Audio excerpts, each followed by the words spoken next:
करी दया क्रिया भवसागरी निषेध दारिकी समर्थ सर्व कामना पुरवण आणि दाविती सुरभुवन जे नर करती नामस्मरण तेच मुक्तीला देती मंगळ वेळी ग्रामात राहत असासी समर्थ ग्रामवासी जन समस्त वेळा म्हणती दयासी आपली वाणी प्रख्याती हे नसे विजयाची चित्ती स्वेच्छे वर्तन करती काही न जाणती जनवार्ता कोणासी भाषण न करीती गवनाचे गृहा न जाती दुष्टोत्तरे जन टाळती तरी क्रोधे नयेची महिमाची भीती नसेची जयाची आचित्ती सदा अरण्यात वसती एकांत स्थळी समर्थ सुख दुःख समान सदा तृप्त असे मन लोकवस्ती आणि वन दोन्ही जया सारखी परमेश्वर रूपयती ऐसे ज्यांच्या वाटे चित्ती हे करिता स्वामी भक्ती जन हसती तयाते या वेळी मंगळ वेळात बसप्पा केली राहत दारिद्र्य पिढीला बहुत हीनसिद्धी तयाची बसप्पा व्यवसाय करी पुढे न पडे त्या माझारी 1800 शिशे दारिद्र्य घरी पोटा भाकरी मिळेना तो एके फिरत फिरत सहज वनामाची जात तो देखील श्री समर्थ दिगंबरी राज्य कंटक शय्या करून येवली केले शयन ऐसे नवल देखून लोटांगण घालित असे अंतरी पटली पूर्ण यदि ईश्वरासी पूर्ण म्हणून सुखे शयन कंटक शय्येवरी केले अष्टभावे दाटोली माता ठेविला जठरी म्हणे कृपा कटाक्ष करून व्यासाकडे पहावे स्वामी चरणांचा स्पर्श होता ज्ञानी आला तो तत्वता कर जोरोनी अस्कलिता झाला बहुत प्रकारे सकल ब्रह्मांड नायका कृपातना भक्त पालका ताप आणि दैन्यहारका विश्वपते जगद्गुरु पाहुनिया प्रेमळ भक्ती अंतरी संतोष देयती वरद हस्त ठेविती तात्काळ हस्तकी दयाचे बसप्पाचे चरणी मन चढले ते वासुनी राहू लागला निशिदिनी स्वामी सानिध्य आनंदे जिकडे जातील समर्थ तिकडे आपणही जात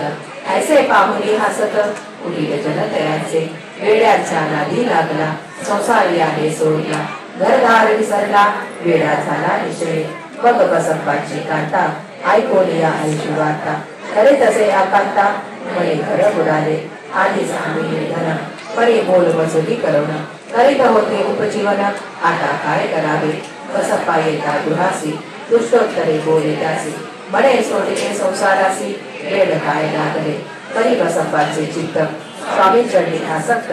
जनापवादा न भीत तसे झाड कोणाची ऐसे लोटले काही दिन काय झाले वर्तमान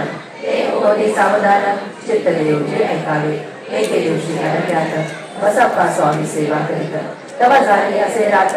घोरतम दाटले चित्त चढले स्वामी चढली विधी नसे काही मनी दोन प्रहर होता रजनी समर्थ होते चालले पुढे जाता समर्थ बसप्पा मागे चालत प्रवेशले मोर अरण्यात क्रूर श्वापदे उडती आधीच रात्र अंधारी वृक्ष दाटले नाना परी मार्ग नदीचे त्या मार्गाने चढली उडती कटकट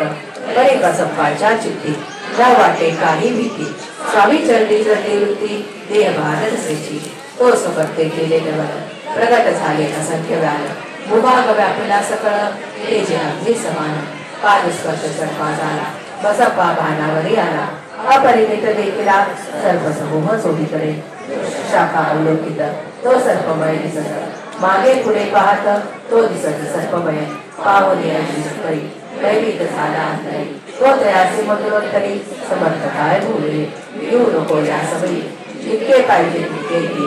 न करी अनुमान काही दैव तुझे उदेले ऐसे बोलता समर्थ बसप्पा भय सोडून त्वरित रोगी घेऊन अंगवस्त्र टाकीत एका सर्पावरी गुंडाळून सर्पा त्वरित कर उचलून घेत तव सर्प झाले मुक्त ते झाले ते तोलिया परतले सत्वर क्रामा माझी आले बसप्पा सहित वैसले समर्थ एका देऊळी तेथे आपले अंगवस्त्र बसप्पा सोडून पाहत तेव्हा त्यात सुवर्ण दिसत सर्पमुक्त झाला ऐसे नवल देखून चकित झाला अंतकरी माता ठेवी स्वामी चरणी प्रेमाची नैनी वाहती त्यासी बोलती अधीश्वर घरी जावे श्वासकर सुखे करावा संसार दारा पुत्रा पोषिले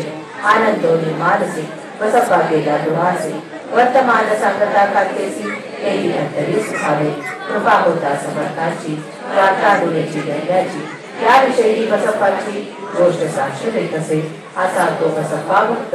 संसार सुख उपभोक्त रात्रंदिवस स्वामी समर्थ मंत्र जपे अध्यादरे ताप ताप आणि दैन